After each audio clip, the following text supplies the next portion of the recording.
안녕하세요. 자, 이번 시간 이제 121회 전산회계 2급 기출문제 해설 강의 실무 두 번째 시간입니다. 문제 5번부터 5, 6, 7 남았나? 5, 6, 7까지 갑시다. 이번에는 전표에 입력하는 게 아니고 입력된 내용 중에 오류가 있어서 삭제하거나 수정하거나 추가 입력해라 이거지요. 다른 건 필요 없고요. 자, 위에 있는 건 다 써 있는 거고. 자, 1번. 9월 12일 날 사업장 건물의 엘리베이터 수리비 200만 원을 현금 줬는데 자본적 지출로 처리해야 하나? 이게 맞는 거죠. 근데 수익적 지출로 잘못 처리했대. 그러니까 결론은 수선비로 잘못 처리돼 있는 거죠. 그럼 맞는 건 자본적 지출은 자산의 원가에 산입하니까 건물로 처리해야 되는 거지요. 9월 12일 날 가보자. 9월 12일 날 0912 가보면 여기 수선비로 돼 있어. 뭘로 바꿔라? 건물로 바꿔주면 끝. 다른 거 손댈 필요 없습니다. 잘못된 것만 고치면 돼. 현금 준 것도 똑같잖아요. 그럼 현금 이런 건 다, 이런 거, 적요 이런 거 다 필요 없어요. 냅두면 됩니다. 잘못된 것만 고쳐주면 끝. 됐죠? 3점 공짜. 두 번째. 이번에는 보통예금. 보통예금 통장에 입금된 130은 거래처 피치 상사의 외상매출금 받은 걸로 되어 있으나 이게 잘못됐네. 뭘로? 강북 상사로부터 받은 계약금이다.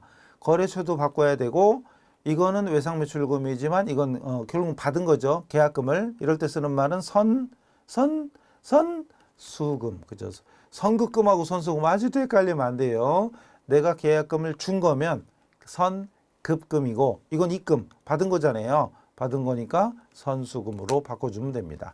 그래서 12월 1일 날 12월 01일 날 여기 외상매출금으로 되어 있는 거를 얘를 선수금으로 바꿔줍니다. 그리고 거래처도 피치가 아니라 강북으로 바꿔줘야 되죠. 끝. 여기서는 거래처와 계정과목 선수금을 두 가지를 다 바꿔야 돼요. 이거 선수금을 선급금 썼다. 빵점. 강북을 빠뜨렸다. 깜빡했다. 마이너스 1점. 이렇게 됩니다. 아셨죠? 자, 넘어갑니다. 다 됐네. 넘어가고 결산. 자, 결산 정리 사항이 몇 문제? 보통 3문제에서 5문제 사이인데 4문제 나왔네. 4문제인데요. 어쨌든 결산 정리 사항은 수동 자동 있죠. 수동부터 끝나면 자동인데 회계 2급에 해당되는 자동은 기대감이 있죠. 합격 기대감 끝나면 F3번 전표 추가를 꼭 해줘야 된다. 그죠? 1번. 딱 봐도 수동이지 기대감이 없어. 수동. 기말, 대손, 감가. 여기도 수동이네. 여기도 수동이네. 뭐야, 다 수동인가? 4번도 수동이네. 다 수동이네. 자동이 없어. 넘어가. 1번. 단기 매매 증권. 기말 공정 가치가 주당 2만 원이다. 취득가액 1,400만 원. 140만 원. 주당 14,000원인데, 중간에 팔아버린 게 있네? 지금은 12월 31일 결산이죠. 이것만 처리하면 되는 건데, 중요한 건, 취득가액 50%를, 즉 100주였는데, 50주를 팔아버렸고요. 그럼 결산 때까지 남아있는 건 50주밖에 없죠. 그럼 결국은 결산 때는 50주 곱하기 원가는 14,000원이고, 기말에, 가만있어 봐. 이거 50주에 100만 원이면 단가가 얼마였단 얘기예요? 520. 그죠? 2만 원이었단 얘기네. 아니면 이렇게 따져도 50조 곱하기 여기가 14,000원이었잖아. 원가가 14,000원이었으면 이게 70만 원이잖아요. 70만 원짜리가 100만 원 된 거니까 30만 원 증가했다. 또는 50조 곱하기 주당 14,000원짜리가 2만 원이 됐으니까 주당 6,000원이 올랐다. 65, 30. 그럼 30만 원 오른 거 똑같죠? 30만 원이 평가 이익인 거 똑같죠? 자, 중간에 팔아버린 게 있어. 물론 여기서는 관계없지만 가만있어 봐. 이게 50주에 1,400원이면 70만 원이었죠? 70만 원짜리를 70만 원에 팔았네? 이익도 없고 손실도 없네? 뭐 그랬다고 치고 여기서는 결산 요것만 하면 됩니다. 평가 이익만. 그래서 일반전표 12월 31일자 12월 31일자로 어느 변부터 입력하든 상관없다. 평가이익이 수익이야. 수익은 대변. 이것부터 적어도 상관없습니다. 자, 단기 매매 증권 평가이익 요 금액이 30 얼마랬지? 30만 원. 그리고 차변에 단기 매매 증권 적어주면 끝. 됐죠? 2번. 요거 우리 학생들이 좀 헷갈려 하는 거지요. 자, 6개월분이야. 1년치가 아니라 6개월분 10월부터 내년 3월까지 600만 원을 현금으로 받고 수익으로 처리하였다. 수정 분계해라. 월할 계산. 제일 중요한 포인트는 수익으로 처리했다는 거죠. 수익으로 처리했다. 어쨌든 600만 원을 받았는데 따지고 보니까 10월부터야. 그럼 계산은 쉽네. 10, 11, 12가 이번 연도 거고 1, 2, 3은 내년 거야. 그럼 결론은 이 중에 3개월분은 단기분이고 나머지 3개월분은 다음 연도 거 차기분이잖아요. 그죠?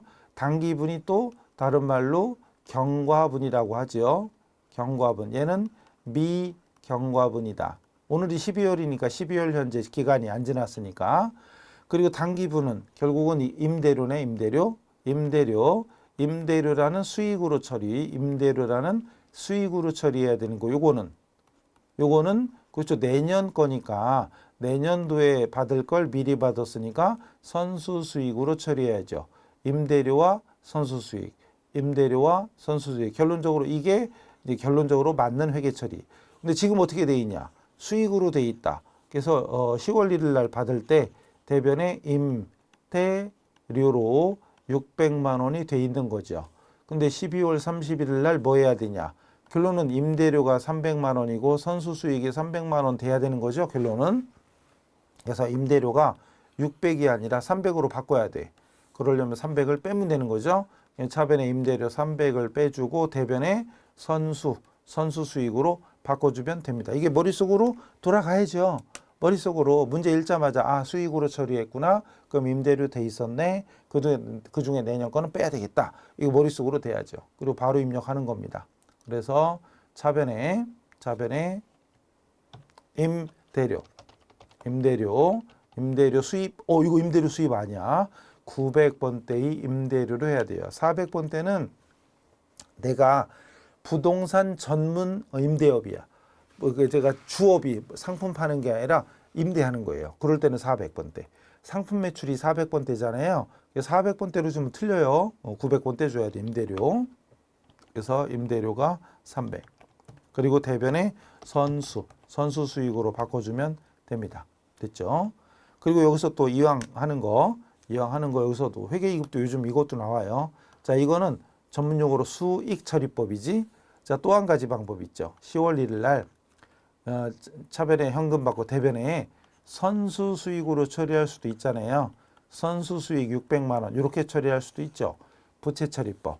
얘는 수익처리법이고 얘는 부채처리법이야. 그럼 결산 때 뭔 일 해야 될까? 뻔하지 뭐.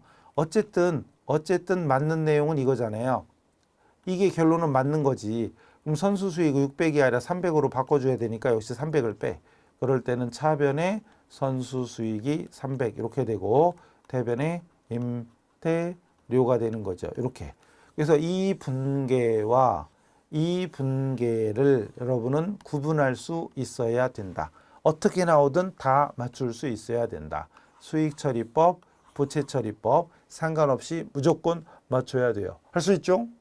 파이팅. 넘어갑니다. 자, 세 번째. 가수금, 가지가 큰 가수금 대변에 있는 거죠? 대변인가? 이러고 있으면 곤란해요. 대변에 있는 겁니다. 근데 꼬돌상사의 외상매출금 회수로 판명되었다. 가수금은 원인을 모를 때 돈을 받았는데 현금이나 예금 돈이 들어왔는데 이 돈이 뭔 돈이지? 모르겠다 이럴 때 가수금이었던 거잖아요. 근데 오늘 밝혀졌으니까 없애주는 거죠. 이런 거 생각하시면서 자, 일단 차변에 가수금. 가구가 뭐니? 가수금이 142였대요. 그리고 대변에 알고 보니까 외상매출금을 받은 거야. 이때 외상매출금은 채권 채무니까 거래처 걸어라. 꼬돌상사. 됐죠? 넘어가고. 자, 마지막 문제도 거시기 보시기요. 이것도 수동이네. 기대감이 없어. 개말재고 대손 감가 아니네. 자, 대여금에 대한 기간 경과분 이자 수익을 계상하시오. 기간이 지나갔다. 이자가. 이게 뭔 소리냐? 우리 회계는 수익과 비용, 특히 비용, 수익 비용을 인식할 때, 즉 장부에 적을 때 현금주의가 있고 발생주의가 있다. 들어보셨어요? 현금주의가 있고 발생주의가 있다. 근데 우리 회계는 발생주의였죠? 실제로 돈을 주고받지 않았어도 기간이 경과되었으면 이번 연도에 해당되면 비용이나 수익으로 적어줘라. 그럼 이자 수익이잖아요. 그럼 실제로 받지는 않았어도 이자 수익으로 인식해라. 돈 받았으면 현금인데 못 받았으니까 미수죠. 미수 수익이 되는 겁니다. 요 분계 이런 거를 머릿속으로 떠올려야 되는데 이게 회계 처음 하는 사람들한테는 요 하나하나가 다 쉽지 않죠. 특히 2번이나 요 4번 이런 거 쉽지 않아요. 그럼 어떻게 해야 돼? 열심히 해야지. 빨리 이론 실무 이론 강의나 실무 강의에서 관련된 내용 문제를 많이 풀어 보셔야 됩니다.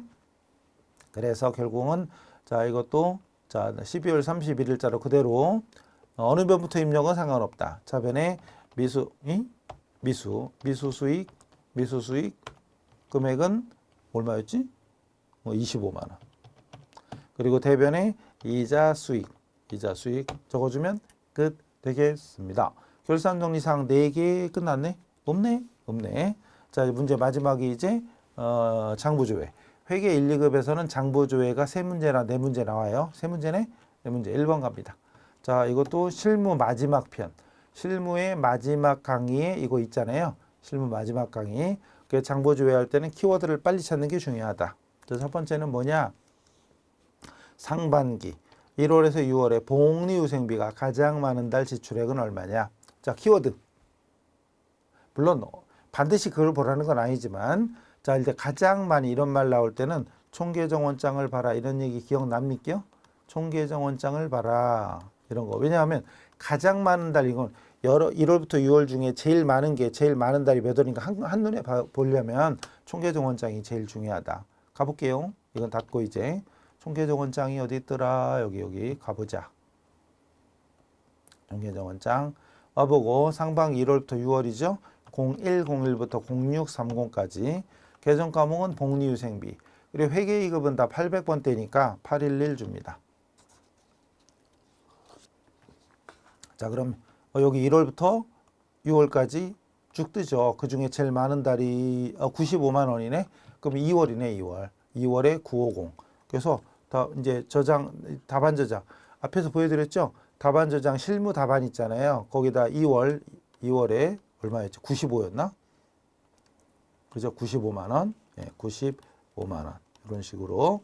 그럼 이 금액을 입력해 주는 거죠.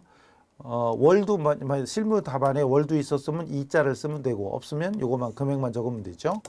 그다음 두 번째. 다른 데도 볼 수는 있어요.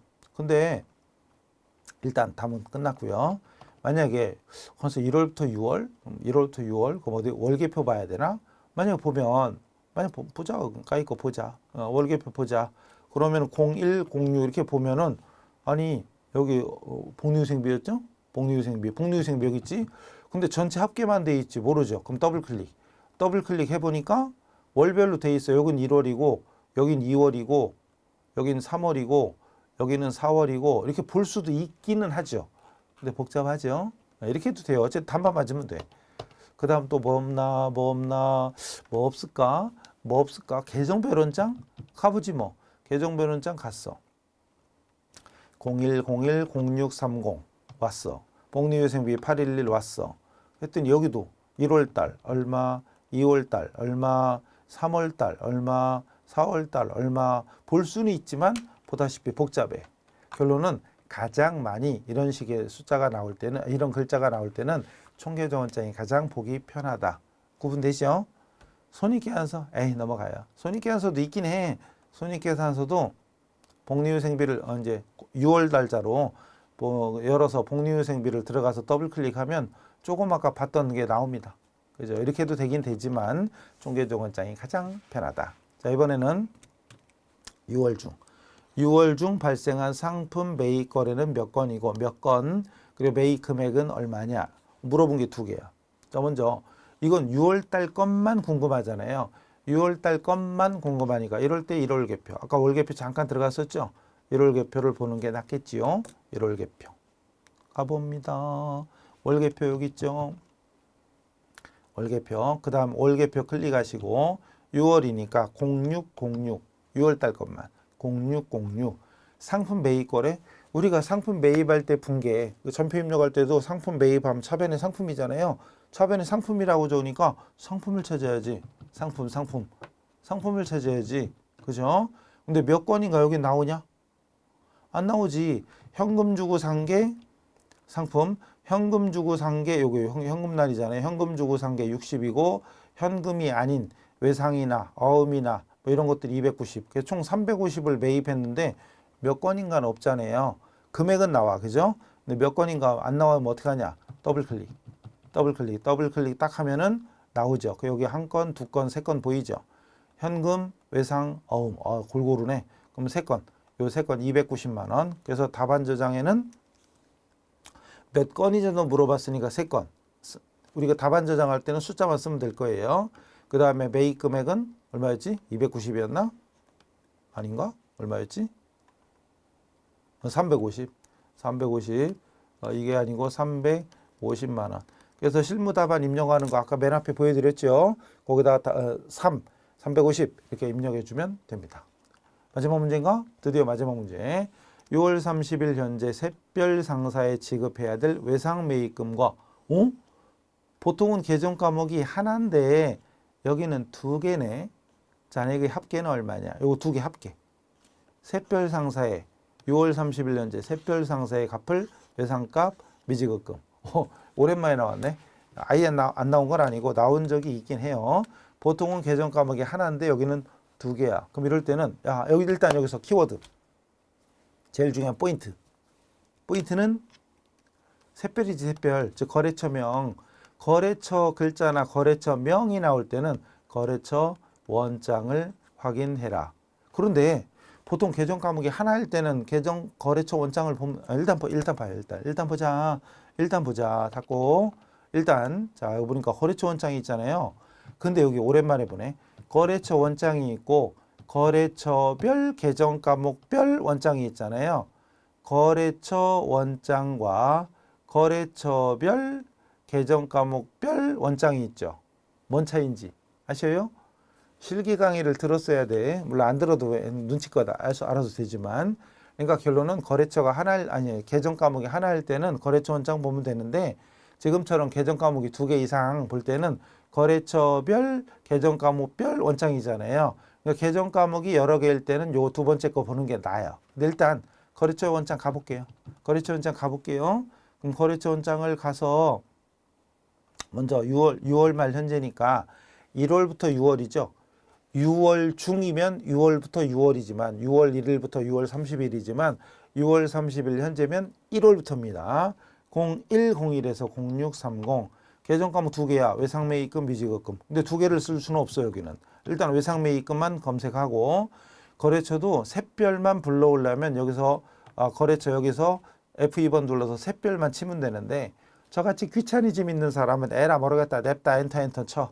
어차피 샛별이 뭐 여러 개 있는 것도 아니니까. 그리고 거래처가 너무 많아서 모르겠다 그럴 때는 컨트롤 F 눌러가지고 샛별 이렇게 치면 어차피 샛별이 바로 찾아져요. 190. 그리고 외상 매입금은 190만 원이야. 그죠? 그런 다음에 미지급금도 있네. 그럼 여기를 바꿔 미지급금으로 253. 미지급금 바꿔서 엔터 쳐서 샛별을 찾아보면 260이네. 260. 이렇게 260. 그래서 어쨌든 합계를 물어봤으니까 450만 원이네. 이렇게 해도 되겠죠. 어쨌든 이렇게 해도 돼. 그런데 자 일단 답은 나왔어요. 자 그런데 이거를 다시 거래처별 계정 과목별 원장을 클릭해 보면 아까랑 비슷하긴 하지만 잘 봐요. 01010630 일단 됐죠. 이때 계정 과목이 251 외상 매입금부터 253 미지급금까지 엔터 신나게 치면 물론 여기도 샛별을 바로 치면 F2번 눌러서 샛별을 바로 찾으면 하나만 볼 수도 있지만 에라 모르겠다 다 쳐. 그리고 샛별을 클릭해 보면 외상 매입금 190 미지급금 260에서 450이라는 게 바로 보이죠. 이렇게 찾아도 됩니다. 어떻게 찾는 상관없어요. 둘 다 450은 똑같잖아. 그럼 답안 저장할 때 어차피 요 450을 입력하면 되죠. 됐죠? 이런 식으로 계정 과목이 두 개 이상 있을 때는 거래처별 계정 과목별 원장. 물론 거래처 원장에서 하나씩 찾아도 상관없어요. 턴만 맞으면 되지 뭐. 됐죠? 자, 이래가지고 실무가 끝났어. 그럼 이론 가야죠. 이론 가야죠. 그 이론에서 열심히 풀고 답안 저장하는 건 실제 수업용 여기 왼쪽에 답안 작성 있죠. 그럼 다 끝나면 메뉴 다 닫고 오른쪽에 답안 저장 있죠. 답안 작성, 답안 저장 눌러서 USB 저장하고 제출해서 나가면 돼요. 자, 일단 실무 끝났으니까 이론으로 가야 되는데 이론 15개 있죠. 그것도 이론 강의 들어보시고 한두 개라도 도움될 게 있나 확인하셔요. 그래서 이론하고 실무 이 정도 나오면 특히 다음 시험 준비하는 분들 이 정도 나왔을 때 한눈 갖고도 난 합격할 수 있어. 이런 자신감 가질 수 있도록 열심히 하시고 한 방에 딱 합격하시고 바로 다음 시험 1급 회계 1급 시험 준비하셔야죠. 일단 2급 합격하신 다음에 합격 소식 좀 꼭 알려주세요. 아셨죠? 자, 이래서 120일에 회계 2급 기출문제 해설 강의를 마치도록 하겠습니다. 수고하셨습니다.